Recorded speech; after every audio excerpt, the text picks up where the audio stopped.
खेत का हर इंच लहलहाएगा, 4 गुना बढ़ेगी पैदावार।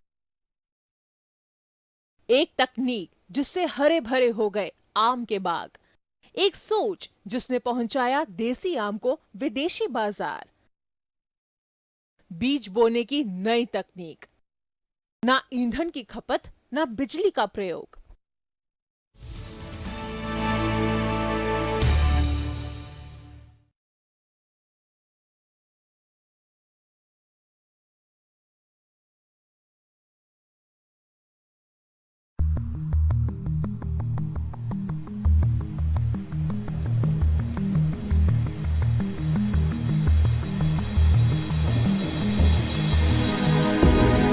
तकनीक किस तरह किसानों की तकदीर बदल रही है, ये देखने के लिए जी न्यूज की टीम पहुंची आंध्र प्रदेश के किसानों के पास।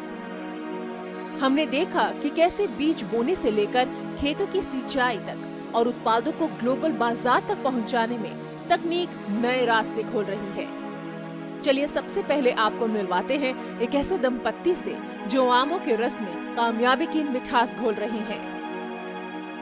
एक और जहां किसान हताश और निराश होकर खेतों से शहरों की तरफ आ रहे हैं रोटी और रोजगार के लिए, तो दूसरी तरफ ऐसे भी उदाहरण देखने को मिल रहे हैं जहां पर लोग शहरों से खेत की तरफ आ रहे हैं। ये महज शौक के लिए नहीं, बल्कि मिट्टी से सोना उगाने के जज्बे से आ रहे हैं। आम से भरे इन बागों को देखकर आपको लगेगा कि ये काम तो पुश्तों से आम उगा रहे किसी किसान का होगा, लेकिन इस मेहनत के पीछे हाथ है आरिफा और रफी का। दोनों ने कई साल देश से बाहर गुजारे। जब बात वतन लौटने की आई तो सोचा चलो कुछ अलग किया जाए, खेती की जाए। लेकिन ये ख्याल अपने आप में जितना रोमांचित करने वाला था, उसे साकार करना उतनी ही बड़ी चुनौती थी। आखिरकार दोनों ने फैसला किया कि आम का बाग लगाएंगे। ये मेरे हस्बैंड का शुरू से पैशन रहा है एग्रीकल्चर करना, बल्कि तो हम लोग सोचे कि सबसे फीजिबल क्या होता है, तो हम लोगों ने पूरा सब सोच समझ के फिर वी जीरोड ऑन मैंगो फार्मिंग। लेकिन आम के बाग की पर्याप्त सिंचाई आरिफा और रफी के सामने बड़ी परेशानी बन गई। इस बाधा को पार करने के लिए उन्होंने सहारा लिया तकनीक का। उन्होंने बाग में ही एक तालाब बनाने की सोची। इस काम को पूरा करने में उनकी मदद की राज्य के हॉर्टिकल्चर डिपार्टमेंट ने। डिपार्टमेंट से उन्हें स्पेशल तारपोलिन के इस्तेमाल से बनने वाले तालाब को बनाने में 90% की सब्सिडी मिल गई। ये पूरा पानी अंदर जाके सूख ना जाए, इसीलिए नीचे तक जो है टारपोलिन डाले हुए हैं और उसके ऊपर पानी फिल करते हैं। ये 40 लाख लीटर कैपेसिटी का पॉन्ड है, और अगर मेरे पास पानी पूरा ख़त्म हो गया और बरसात नहीं पड़ा तो मेरे को 3 मंथ्स तक मैं ये पानी इस्तेमाल कर सकता हूँ।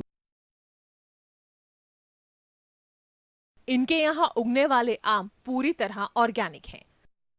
इससे क्वालिटी और क्वांटिटी दोनों बढ़िया रहती है। एक तरफ आरिफा और रफी ने खेती में तकनीक का सहारा लिया, वहीं आम को बाजार तक पहुंचाने में भी तकनीक को ही रास्ता बनाया। आरिफा और रफी न केवल अपने आमों के फसल को उगाने में ध्यान देते हैं, बल्कि उनके लिए मार्केटिंग और सेल्स भी उतनी अहम है। हम लोगों को ऑनलाइन मार्केटिंग सबसे सही लगा। ऑनलाइन मार्केटिंग में मेन कॉन्सेप्ट ये था कि हमारे फार्म से आपके घर तक, बिना किसी बिचौलिए के सीधे ग्राहकों तक आम पहुंचाने से ग्राहकों का विश्वास इन पर बढ़ रहा है। कस्टमर्स को रीच करना बहुत इंपॉर्टेंट हो जाता है। अगर एक बार रीच में आ गए और अगर वो लोग ऑर्गेनिक मैंगोज एक बार टेस्ट करते हैं तो फिर रिपीटेड कस्टमर्स ज़्यादा हो जाते हैं। आंध्र प्रदेश देश में सबसे बड़ा आम का एक्सपोर्टर है। अमेरिका भारतीय आमों का सबसे बड़ा इंपोर्टर है। यानी इनके लिए बाजार देश में ही नहीं, विदेश तक में खुले हैं। आमों की ब्रांडिंग और मार्केटिंग में आरिफा और रफी की बेटियां भी पूरा साथ देती हैं। उम्मीद है कि कामयाबी में आम की ये मीठी मिठास यूं ही बनी रहेगी। हैदराबाद से प्रसाद भोसेकर के साथ ब्यूरो रिपोर्ट, जी न्यूज।